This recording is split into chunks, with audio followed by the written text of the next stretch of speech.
પોરબંદરથી આવ્યો છું। અમે બધા અલગ અલગ જગ્યાએથી આવ્યા છે। અમે એક ફ્રોડનો શિકાર બન્યા છે, જે માનવ લાખાણી કરીને છે એક વ્યક્તિ, જે અત્યારે સ્થિત પુણે છે પણ તે રાજકોટ આવ્યો હતો અને અમને બધાને 10,000 પેમેન્ટ કરવાનું કીધું છે એક વેબ સિરીઝ માટે, બરાબર।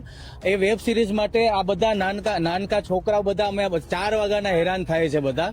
આ બધાને તમે જોઈ લો, બરોબર, બધાને તમે જોઈ લો। આ બધા ભોગ બનેલા છે, બધીએ 10,000 ભર્યા છે અને બધી હેરાન થાય છે। એ ભાઈ અમારો ફોન ઉપાડતો નથી, અમને બધીના ફોનને સ્વિચ ઓફ કરી દીધા છે।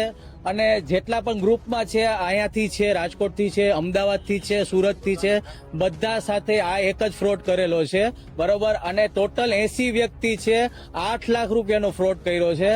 આ હજી અમારા નિકુલભાઈ છે, એ અહીંના છે રાજકોટના, એ પણ તમને કહેશે। બોલજો નિકુલભાઈ।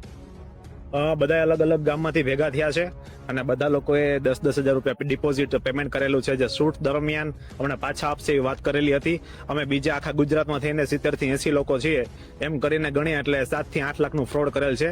અને આ ભાઈનું નામ છે માનવ લાખાણી, જે હાલ પુણે બાજુ છે અને છે રાજકોટનો ભાઈ છે। મારું નામ કુંજલ સિંગાડા છે, હું રાજકોટથી છું। મારો સન મોડલ ને એક્ટર છે, એટલે અમે બધા ફેશન શોમાં અને જતા આવતા હોય ત્યાં 2 વર્ષ પહેલા આ માનવ લાખાણી નામનો યુવક, જે અંદાજે 20 થી 25 વર્ષની એની એજ છે, અમને મળેલા અને 2-3 મહિના પહેલા એને અમને લોભામણી સ્કીમ જેવું આપ્યું કે હું એક વેબ સિરીઝ ચાલુ કરવાનો છું, તમારે અત્યારે ડિપોઝિટ પેટે 7 થી 10,000 જેવું બધા પાસેથી લીધું છે અને પછી હું 6 એપિસોડ શૂટ કરવાનો છું। પર એપિસોડ અમને સામે ફીસ આપવાના હતા અને આ ફીસ એને અમારી પાસેથી ડિપોઝિટ પેટે લીધી હતી કે અમે લોનાવાલા જશું એટલે અમને આપી દેશે। 4-5 વાર ડેટ ચેન્જ થઈ, આજની ડેટ લાસ્ટ ફાઇનલ હતી। સવારે 5 વાગે બધાને અહીંયા ગ્રીનલેન્ડ ચોકડી રાજકોટ આવવાનું હતું, બધા 4 વાગ્યાના આવેલા હતા।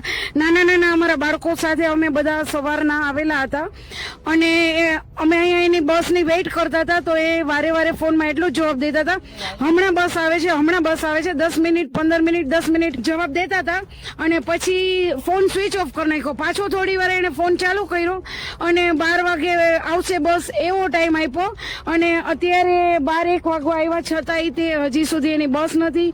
હવે એના ફોન સ્વિચ ઓફ આવે છે, એનો કોઈ અતોપતો નથી, એના કોઈ કોન્ટેક્ટ નથી અને કાંઈ અમને મેસેજ નથી, એટલે એણે અમારી સાથે ધોખો કર્યો। એટલે અમે જાહેર જનતાની હિત માટે આ પ્રેસમાં અમે નોટ આપવા માંગીએ છીએ કે એના જાલમાં કોઈ ફસાય નહીં બીજી વાર અને કોઈ સાથે આવું ફ્રોડ ન થાય, એના માટે થઈને અમે એની વિરુદ્ધ B ડિવિઝન પોલીસ સ્ટેશનમાં ફરિયાદ પણ લખાવી છે અને જે થતું હશે અમે એના વિરુદ્ધ બધું કરશું।